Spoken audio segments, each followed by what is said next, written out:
McGraw-Hill Audio presents What Works on Wall Street, a guide to the best-performing investment strategies of all time.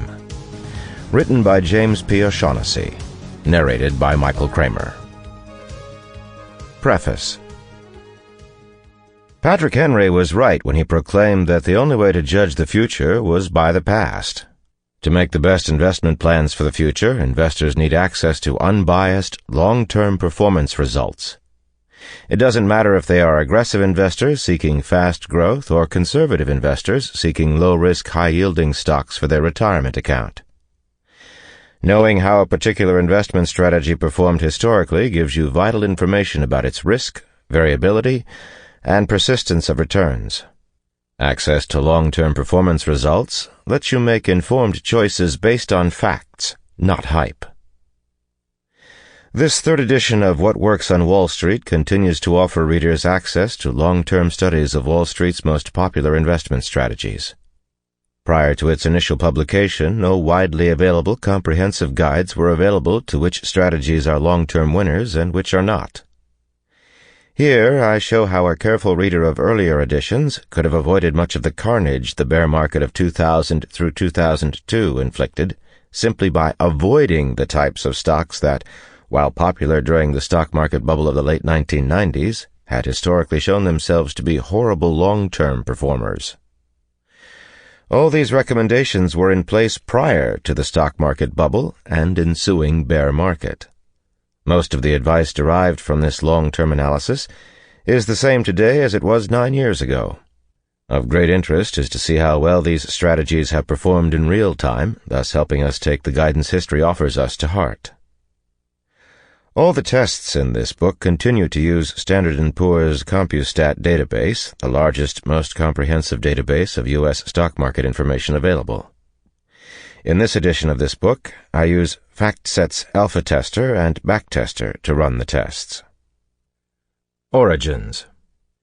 It took the combination of fast computers and huge databases like CompuStat to prove that a portfolio's returns are essentially determined by the factors that define the portfolio. Before computers, it was almost impossible to determine what strategy guided any given portfolio. The number of underlying factors, characteristics that define a portfolio like price-to-earnings, P/E ratio, dividend yield, etc., an investor could consider seemed endless. The best you could do was look at portfolios in the most general ways.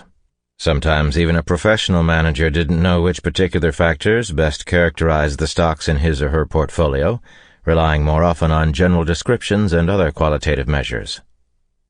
Computers changed this.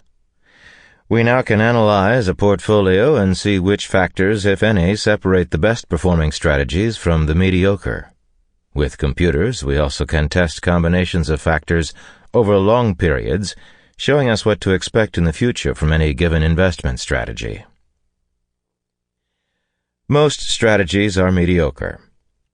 What Works on Wall Street shows that most investment strategies are mediocre, and the majority, particularly those most appealing to investors over the short term, fail to beat the simple strategy of indexing to the S&P 500. This book also provides evidence that conflicts with the academic theory that stock prices follow a random walk scenario.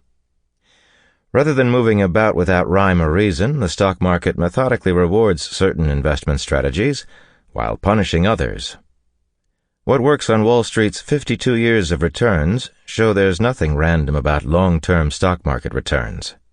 Investors can do much better than the market if they consistently use time-tested strategies that are based on sensible, rational methods for selecting stocks. Discipline is key. What Works on Wall Street shows that the only way to beat the market over the long term is to consistently use sensible investment strategies. 80% of the mutual funds covered by Morningstar failed to beat the S&P 500 because their managers lacked the discipline to stick with one strategy through thick and thin. This lack of discipline devastates long-term performance. Highlights. After listening to What Works on Wall Street, investors will know that most small capitalization strategies owe their superior returns to micro-cap stocks, having market capitalizations below $25 million. These stocks are too small for virtually Sample complete. Ready to continue?